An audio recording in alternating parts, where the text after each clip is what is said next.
Dos doctores en economía, con el doctor Jorge Pasi y con Javier Alvaredo, que espero que no sea cierto un dicho que decía un compañero de gabinete cuando me tocó ser ministro de esta provincia, que decía: no es bueno ser serio en un país que no es serio. Esperemos que no sea así, porque si es así, este va a ser un panel bastante aburrido. Esperemos que contradizcamos esto.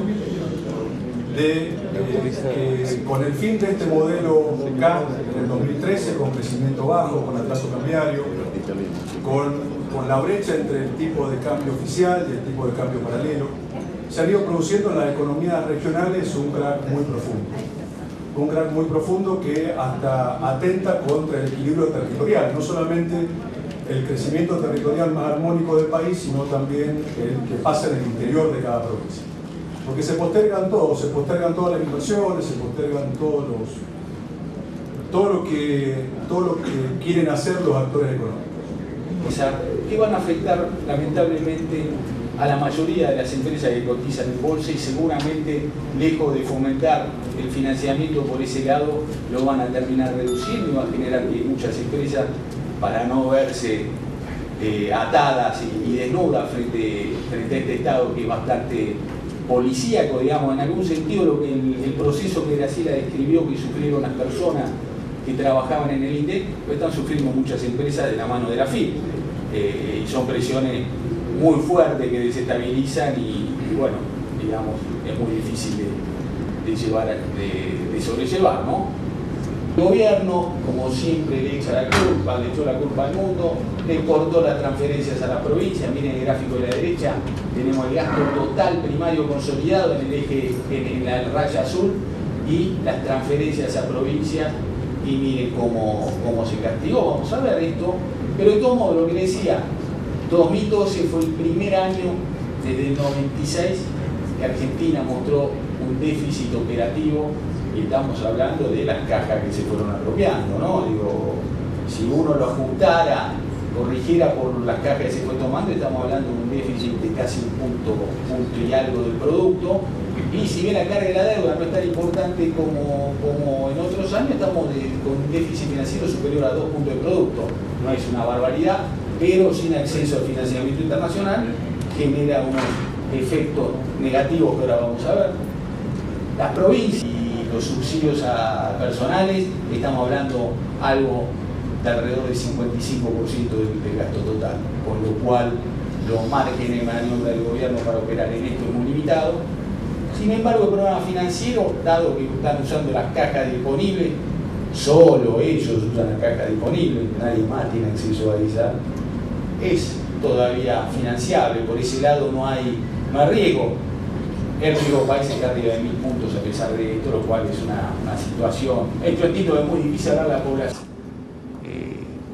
Sólidos. Y bueno, la contrapartida de esto es la cajita feliz que encontraron en 2009, sobre todo a partir de lo que de lo que trató de ser el decreto 2012. El Banco Central está financiando arriba de 4 puntos de producto al Tesoro. Eso en la teoría se llama: la política monetaria tiene dominancia fiscal. La política monetaria no puede seguir otro objetivo porque tiene que financiar al Tesoro, y esto quita grado de maniobra. Y uno ve los agregados monetarios, crecen al 40%, y uno no tiene que ser ortodoxo como para darse cuenta que esto le da combustible a la inflación. Y también se está dando un proceso de negreo a través del aumento del circulante del poder del público, como para procurar salir un poco del radar de la FIP, en un 50% en un periodo de 5 años. Esto habla de un manejo no muy profesional, y si bien uno no es fanático de la independencia del Banco Central, o sea, el banquero central no puede estar ajeno a lo que ocurre en la economía real, esto es un disparate de todas las letras, y está generando un proceso de apreciación real solo visto en la época de Martínez II, y la válvula de escape, lógicamente, fue el tipo de cambio, los libres, los alternativos.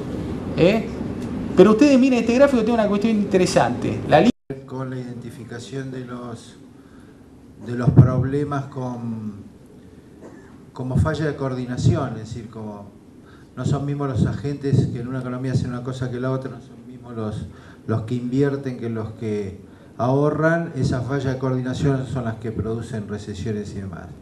Y digo, ¿cómo no va a ser difícil de coordinar si nosotros somos dos economistas y no pudimos coordinar de qué íbamos a hablar y trajimos las mismas cosas prácticamente? De manera que lo que voy a hacer yo, voy a tratar de usar menos... No solo nos dice cuáles son los objetivos, muchísimas menos que políticas va a ser. De hecho, piensen que dos de las medidas centrales que tuvieron que ver con la política económica del año pasado ni siquiera fueron mencionadas en la campaña electoral del 2011. Me estoy refiriendo al cepo cambiario y al cambio de la propiedad de YPF. Hubo un silencio absoluto y sin embargo fueron las medidas que empujaron la política económica del año. Entonces, la tarea para el analista tiene que ser proceder, digamos, al revés, empezar de atrás, mirar lo que hizo el gobierno, tratar de inferir cuáles eran los objetivos implícitos que estaban atrás de esa medida de política económica y finalmente plantear cuál va a ser la política futura. Y eso es lo que voy a tratar de hacer yo. Va a ser muy rato, ahí tienen las cifras. Básicamente, de que pese a las espantosas condiciones de la cosecha de la campaña anterior, el gobierno tuvo, como muestra el último círculo, la última elipsis que muestra dos cifras, tuvo un superávit de cuenta de comercio que fue superior al que había tenido el año 2011 con una buena cosecha. Claro, esto pasó rápido, esto tuvo una contrapartida y fue la caída, el derrumbe de las importaciones, como muestran la última columna, las últimas dos columnas moradas. Y básicamente esto pasó porque se pasó por dos cosas, por lo que muestra esta diapositiva también, que la columna verde son grafica la inversión, y como decía Javier también antes, la inversión se derrumbó el año pasado, y dentro de las exportaciones, la importación de bienes de capital, la caída fue muy fuerte, pero además el nivel de actividad sufrió mucho porque como el Moreno puede hacer algunas cosas, pero bien puede hacer muy pocas cosas, entre las que no puede hacer bien es saber cómo es la matriz de insumo un producto, y como hay falta de integración en muchas cadenas de valor en la Argentina, muchas empresas dejaron de producir sencillamente porque se quedaron sin insumos. La vía paralela tiene que ver con el nivel de actividad, porque empezaba a hablar lo que ocurrió en el último tiempo, ya habló de esto Javier. En consecuencia, cuando uno mira lo que va, la idea de que el modelo seguía creando empleo, el modelo seguía funcionando como al principio, es una idea falsa, como muestra el gráfico. Del total de empleo generado entre el 2013 y el 2011, ahí tienen las proporciones en que fueron creados. La mayor parte de los empleos fueron creados entre el 2003 y el 2007. La creación del 2008 al 2011 fue sensiblemente menor, como muestra la torta que está puesta en la diapositiva. Pero una cosa adicional, así como los nuevos empleos entre el 2003 y el 2007 fueron generados en el 86% por el sector privado y el resto por el sector público, a partir del 2008 la creación fue del 82% del sector público y el 18% del sector privado.